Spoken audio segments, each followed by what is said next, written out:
Sziasztok! Ebben a videóban megmutatjuk nektek a felszerelt kamerákat, ami került egy előre, került egy hátra, illetve a fejegységet, amit beépítettünk. Azért hunyorgok itt, mert olyan napsütés van, mint a nyavaja.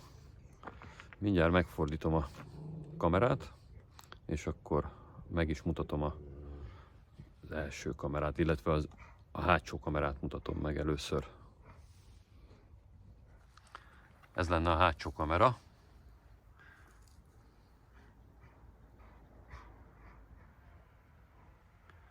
Ahogy látjátok, itt be van építve a lámpába. Vannak rajta infrák. Sötétbe is lát. Így, hogy ilyen kombi, tehát benne van a lámpába, így nem kellett külön helyet keresni a kamerának, nem kellett külön felfúrni, egyszerűen kicseréltük a lámpát, és akkor így megoldódott a kamera is, meg a lámpagond is egyszerre. A másik lámpa egy kicsit kopottas volt, így akkor megoldottuk a kettőt egyszerre. Mutatom még egyszer. Természetesen majd megmutatom a képét is. Még előbb megnézzük az első kamerát, és akkor utána majd a fejegységnél meg fogom mutatni a kameraképet is. Itt az első kamera. Próbálok rá közelíteni.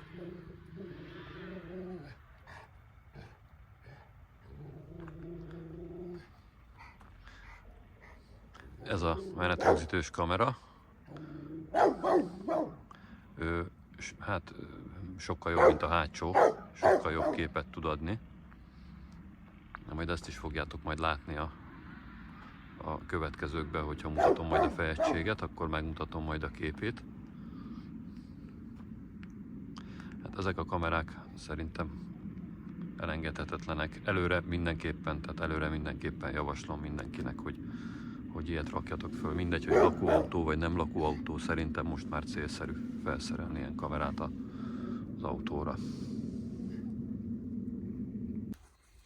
A fejegység, ahogy látjátok, az egy androidos kis kütyű. Azért lóg itt még ez az egész, mert kicsit megemelem.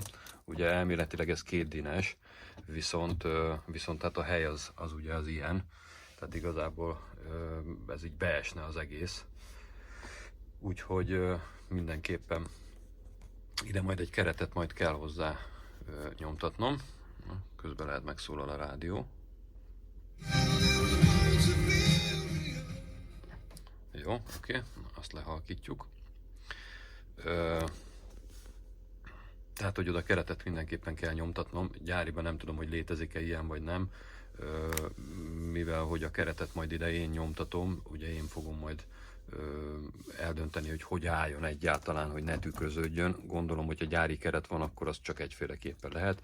Így meg ugye olyan lesz, ami nekünk jó. Hát valószínű, hogy így fogom majd dönteni, hogy biztos, hogy ne süssön bele a nap. A másik autóban ott azért vannak ilyen problémák, hogy ott az erőteljes fény az nem igazán előnyös.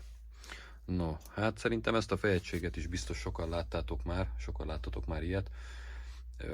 Nálunk itt Magyarországon is lehet kapni, nagyjából szerintem 5-ször annyiért, mint amennyire egyébként meg lehet rendelni. Egy kicsit többet is mondanak róla, mint amennyit valójában tudhat szerintem. Egyébként nem rossz. Alapból ugye így néz ki a felület, illetve hát nekünk így néz ki a felület, ugye ezt így alakítottam. Megmutatom a hátsó kamerát, megmutatom akkor a hátsó kamera képét közben. Csak ezt a fóliát még nem vettem le róla, így elég nehézkes. Egyébként tök érzékeny, tehát jól működik amúgy. Na, hát igen, ez a fólia ez. Úgy, és akkor ugye most elméletileg ugye nincs jel. Na most én ahhoz beraktam egy kapcsolót pluszba, tehát itt van egy kapcsoló, hogyha én azt bekapcsolom, akkor már meg is jött a kép. Hát a videó nem tudom mennyire adja vissza a képet. Most fényes nappal van, nem süt a nap, de olyan normál fényviszonyok mellett ilyen képet tud produkálni. Elméletileg ő éjszaka is lát, hát éjszaka már azért elég zajos a képe, de használható mindenképpen, és ha minden igaz, akkor ő még ilyen tolatássegítő, ilyen csíkokat is rajzol föl, nem tudom minek nevezik ezt pontosan, tehát hogy azt is ide a képre ilyen piros, sárga, zöld csíkokat ide rajzol, hogy az mitől függ egyébként, azt nem tudom, mert időnként földobja, időnként nem. Hát ha erre valakinek van valami ötlete, az írja meg, hogy ezt miért csinálhatja, de mondjuk az annyira nem is érdekes tulajdonképpen. Annyit mindenképpen lehet látni, hogy a vonóhorgot legalább nem tolja bele az ember a másik autóba. Tehát arra mindenképpen jó.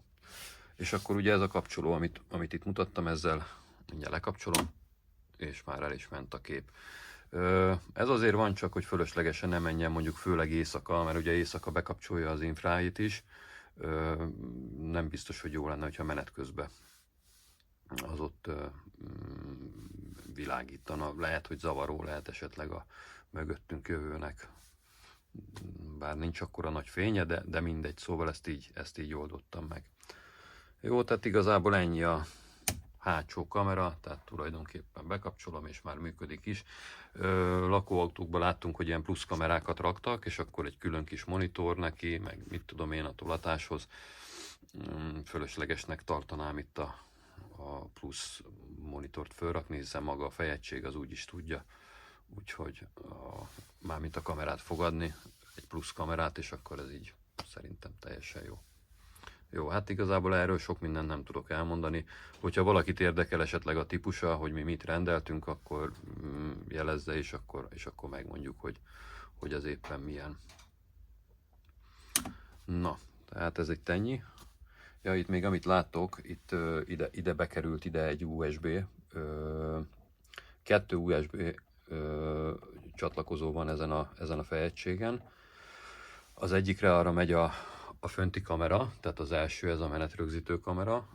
A másikat azt pedig ide raktam bele, ide vágtam bele, azért, hogyha valami zenét akarunk, nem tudom, fényképeket nézegetni, bármi egyebet, vagy mondjuk nem tudom, akár még videót is lehet, mondjuk én menet közben biztos nem fogok videózni, de hogy az a lényeg, hogy ezen keresztül ugye, ezen az USB-n keresztül lehet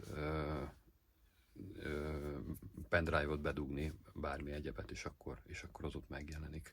A másik ugye az pedig fel van használva, ahogy említettem, az első menetrögzítő kamerára. Na és akkor megmutatom annak is a képét. Próbálom úgy nyomkodni, hogy látszódjon. Egy pillanat, csak nem olyan egyszerű, ahogy mondtam ezzel a fóliával, de ezt nem akarom addig levenni, míg nem lesz teljesen beépítve.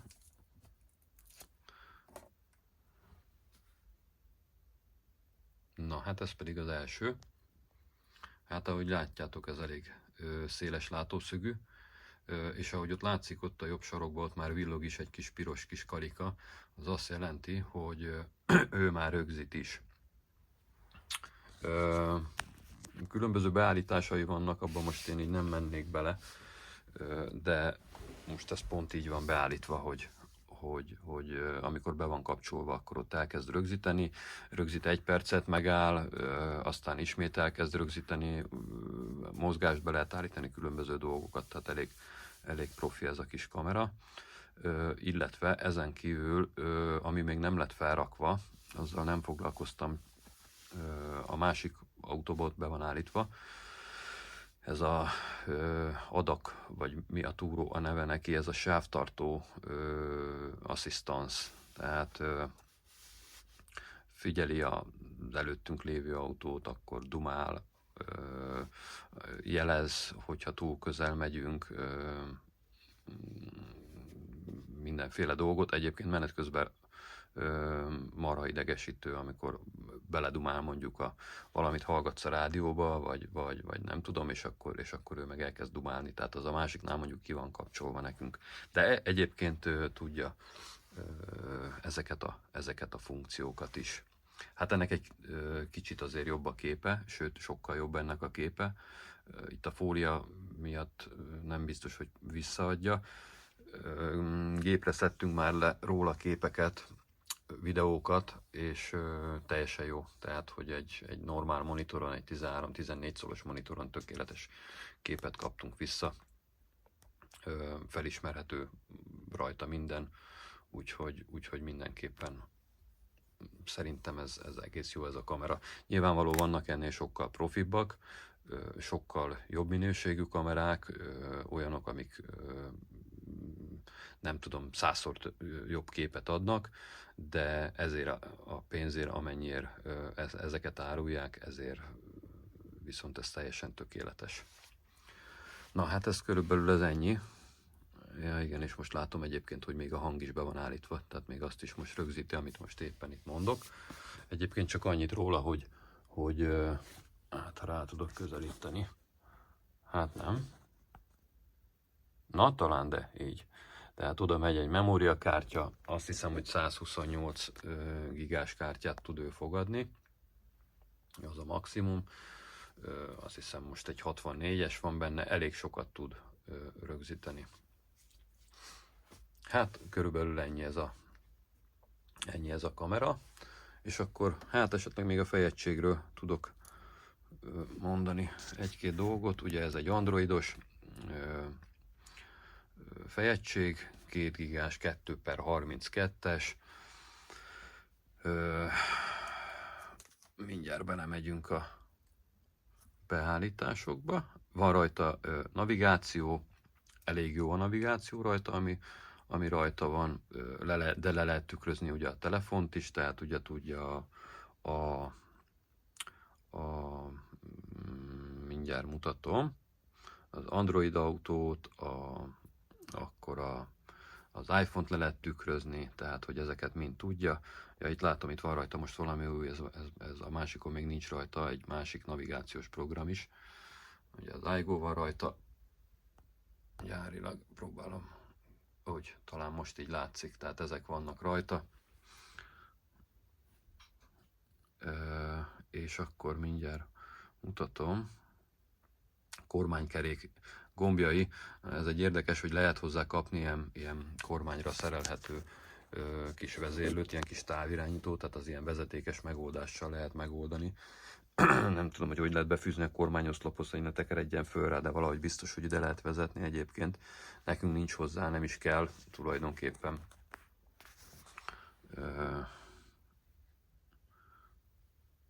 Fölöslegesnek tartottam. Na, egy pillanat, és akkor bemegyünk a beállításokba. Egyébként a telefont is nagyon jól kezeli, tehát jó a kihangosítója, a telefonszámokat megjeleníti, neveket megjeleníti, lehet benne keresni, lehet közvetlen tárcsázni, tehát az is tök jól működik. Egyébként ehhez is, meg a másikhoz is nekem van egy kis plusz mikrofon. Itt nem tudom, hogy ott van bent. Tehát ehhez például ott van a mikrofon, de egyébként, hogy itt is van rajta mikrofon, tehát hogyha valaki nem rak rá, se történik semmi, elvileg úgyis tökéletesen működik. Na és akkor azt akartam, azt mondja, hogy van ilyen, hogy egyéb beállítások, elméletileg nem, vissza, ez annyi minden itt. Ez a fólia egy nem igazán jó így, de hát jó, oké. Na, hát itt vannak, hogy mi az, amit tud. Egy Android 13 van rajta éppen, belső tároló az 32 giga, 3 giga RAM van benne, GPS van benne. Hát igazából ennyi. Ó, most nézem, igen, akkor ez 332-es. Hát ezeket tudja, mint egy Android, tehát tök gyors egyébként, tehát ez nem lassú, egyáltalán nem lassú. Ezekből létezett, vagy talán még létezik is, na, nem akarja visszahozni a képet. Na, tehát, hogy ezekből létezett ilyen 1 gigás is, egy per nem tudom micsoda, hát azok elég gyengék voltak, azok elég lassúak voltak, talán még most is lehet kapni, azt azért nem javaslom senkinek, tehát minimum 2 giga RAM azért legyen benne, hogy lehessen normálisan használni, mert azzal azért voltak bajok. Amúgy hát sok mindent nem tudok róla mutogatni, ha valaki az Androidot ismeri, akkor ugyanaz, tulajdonképpen ugyanaz, mint egy androidos telefon például, vagy egy táblagép. Ez egy 7 colos, még esetleg ennyit el tudok róla mondani, ebből létezik 9-es, 10 colos, hát ide be se fért volna, meg hódfölösleges is lett volna ide egynél nagyobb fejegységet belepasszírozni. Úgyhogy nekünk ez lesz benne, és akkor ahogy mondtam az elején, hogy ez majd valahogy így lesz majd ide beépítve, nyomtatok egy keretet, hát természetesen majd azt is megmutatjuk, hogyha elkészül. Egyelőre most ugye az volt a lényeg, hogy azért lettek ezek beépítve, mert ki kellett próbálni, le kellett tesztelni ezeket a kamerákat, le kellett tesztelni a fejegységet, hogy működik-e. Ugye, hogyha bármi gond van, akkor lehetett volna jelezni az eladónak, hogy nem jó esetleg, és akkor csere, vagy a pénz vissza, vagy egyebek. No, tehát igazából ennyi, tehát a 2 kamera. Az első az szerintem az mindenképpen most már nagyon fontos, hogy legyen egy menetrögzítő kamera, hogyha úton vagytok, nem is kell hozzá, hogy sokat úton legyetek. Szerintem mindenképpen célszerű. Hát hátulra ugye erre az autóra meg azért jó, mert megkönnyíti a tolatást esetleg, és akkor nagy valószínűséggel nem sikerül a vonóhorgot beletolni a másik autónak az elejébe. Úgyhogy hát igazából ez egy ilyen biztonsági dolog. A hátsó kamera is, meg az első kamera is. Jó, hát ennyi volt ez a rész. Majd folytatjuk tovább az építést, és akkor arról ismét rakunk föl videókat. Sziasztok!